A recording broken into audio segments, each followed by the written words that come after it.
Pemirsa, Sumatera Barat dikenal dengan daerah tropis yang dikelilingi oleh deretan ratusan pulau-pulau kecil yang menawan.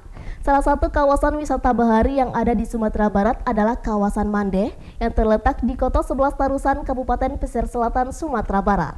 Selain menikmati keindahan alamnya, wisatawan juga bisa menikmati kegiatan atraksi air yang cukup menantang.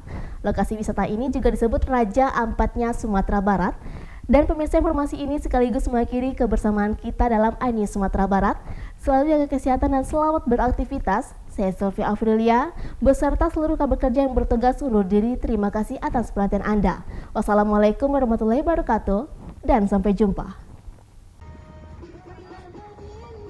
Lokasi kawasan wisata Mandeh ini dapat ditempuh dengan menggunakan perahu nelayan yang disewakan dari pinggir pantai Bungus, Kota Padang. Dengan menempuh perjalanan laut sekitar 45 menit, kita bisa menyaksikan berbagai keindahan pesona laut dan jajaran pulau-pulau di perairan Mandeh ini. Memasuki kawasan wisata Mandeh, kita juga disambut dengan berbagai kegiatan atraksi air seperti jumping cliff, dengan memanjat bukit dengan tali dan kemudian terjun ke laut. Selain itu, para wisatawan juga bisa menikmati pesona bawah air dengan berenang dan snorkeling.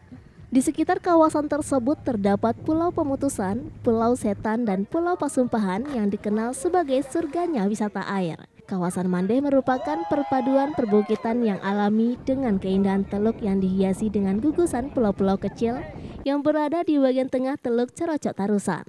Tidak heran apabila kawasan Mandeh ini juga disebut sebagai Raja Ampatnya Sumatera Barat.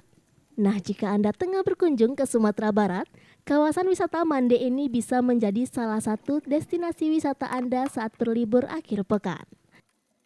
Dan kawasan wisata Mandeh memang sudah lama kami ingin di sini karena semuanya lengkap di sini. Ada penginapannya juga, ada pulaunya juga, ada sarana snorkeling juga. Dan ini kita habis ini mau ke tempat cliff jumping yang meloncat dari atas ketinggian langsung ke laut itu. Dan memang keluarga memang menginginkan ke Mandeh ini karena memang betul-betul penasaran ya. Ternyata memang benar udah nggak jauh berbeda mungkin dari Raja Ampatnya di Papua itu, dan sekarang ini bahkan orang menyebutnya Raja Ampatnya Sumatera Barat. Dari Padang, Sumatera Barat, Budi Sunandar, iNews melaporkan.